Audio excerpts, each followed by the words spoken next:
kopshtet e xhenetit dhe përjetësia e shpirtit. Jeta në këtë botë është një rrugtim i mbushur me sprova. Çdo njeri mban mbi supë një peshë lodhjeje, sëmundje, humbjeje të njerëzve të dashur, dëshpërim dhe pleqëri që troket pashmangshmërisht. Ne vrapojmë pas një lumturie të përkohshme, por thellë në shpirt e dim se çdo bukuri këtu ka një datë skadence, lulet fashiten, rinia ikën, dhe pranvera gjithmonë ja lë vendin dimrit të ftohtë, por po sikur të ekzistonte një vend ku lodhja nuk njihet më, një vend ku trishtimi nuk guxon të hyjë dhe ku koha nuk plak asgjë.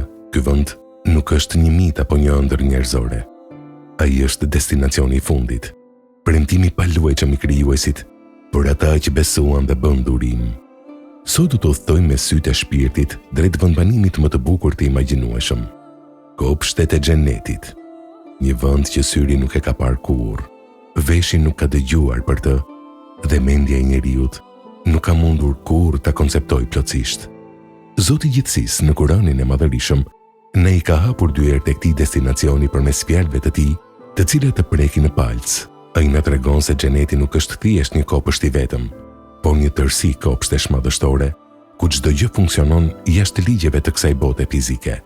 Allahu thot: shembulli i xhenetit, i cili u është premtuar atyre që janë të devotshëm, është ky.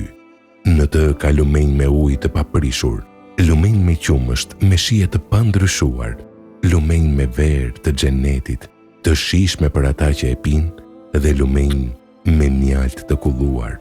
Surja Muhammed 15.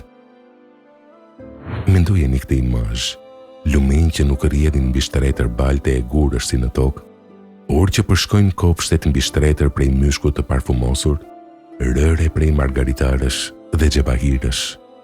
Për ata që do të futen në këto kopshte, Zoti ka përgatitur një pritje mbretërore. Ata do të jenë të zbukuruar me rrafë dore prej ari e margaritari, dhe rrobat e tyre do të jenë prej mëndafshit të gjelbër. Surja Hajj 23. Nuk ka më varfëri, nuk ka më rroba të rëndomta. Në kopshtet e Adnit, besimtarët do të jetojnë në pallatet e larta nën të cilat rrjedhin lumenjt, ku çdo dëshirë e tyre plotësohet në çastin që u shkon ndërmend. Nëse dëshironi të dini më shumë për arkitekturën e këtij vendi të bekuar, mjafton të dëgjojmë përshkrimet magjepsëse të profetit Muhammed, paqja dhe bekimet e Allahut qofshin mbi të. Shokët e tij një ditë e pyetën: "O i dërguari i Allahut, na trego si është i ndërtuar xheneti?" Profeti alayhis salam u përgjigj: "Tulla e parë është prej ari dhe tjetra prej argjendi. Llaçi me të cilin janë lidhur ato është prej myshku me aromë teje të fortë. Gurët e tij janë margaritar dhe rubin, ndërsa dheu i tij është shafran."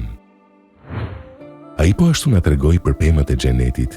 Ne jemi mësuar me pemë që kërkojnë vite të tëra të rriten dhe që në dimër humbasin gjethet e tyre.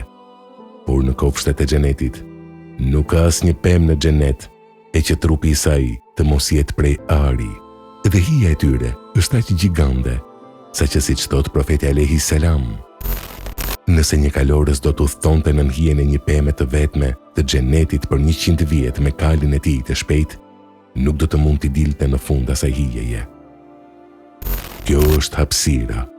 Kjo është gjerësia e pakufishme e vendit që ju pret, nëse qëndroni të palëkundur në rrugën e drejtë. Por te i pallateve prej ari dhe lumenjve prej mjalti, pyetja më e bukur është: çfarë do të ndjejmë kur të futemi atje? Si do të jetë përjetimi i parë? Në çastin kur besimtarët do të kalojnë dyert e xhenetit, një thirrës do të rras me një zë që do të mbush mbar horizontin. Ju është premtuar se do të jeni gjithmonë të shëndetshëm dhe nuk do të sëmureni kurrë. Ju është premtuar se do të jetoni për gjithmonë dhe nuk do të vdisni kurrë. Ju është premtuar se do të jeni gjithmonë të rinj e nuk do të plakeni kurrë. Dhe ju është premtuar se do të jeni gjithmonë të lumtur e nuk do të dëshpëroheni kurrë. Mendojeni këtë për një çast. Nuk kam më dhimbje koke, nuk kam më lodhje fizike, nuk kam më ankth për të nesërmen, as rrudha në fytyrë dhe as flok të thinjur. Të gjithë banorët e xhenetit do të hyjnë në të në moshën e tyre më të bukur, rreth 33 vjeç, dhe do të mbeten të tillë për gjithmonë. Aty nuk do të ketë më xhelozi, zili apo urrëtie mes njerëzve. Allahu thotë në Kuran: ne do ta heqim nga gjoksat e tyre çdo ndjenjë urrëtieje, dhe ata do të jetojnë si vëllezër të ulur në divane përballë njëri tjetrit. Surja Hijr 47.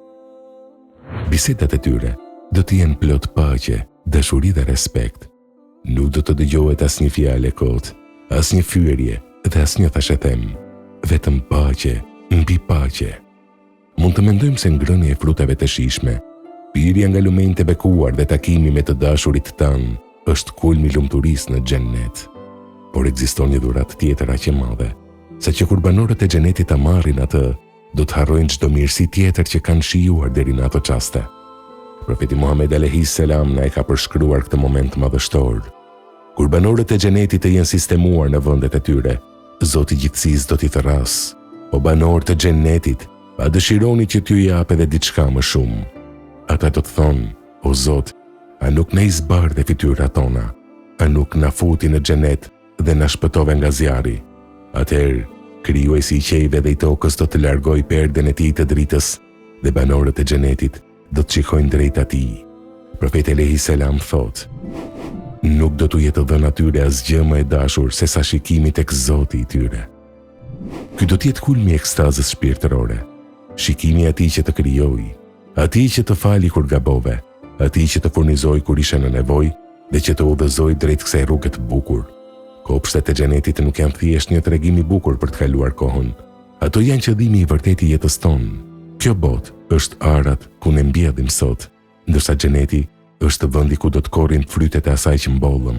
Çdo namaz që falesh në qetësi, çdo lot që derdhet për hir të Zotit, çdo fjalë mirë që i thua një të lënduarit dhe çdo durim që bën ndaj sprovave të jetës, të gjitha këto janë tullat me të cilat po ndërton pallatin tënd në xhenet tani, në këtë sekond.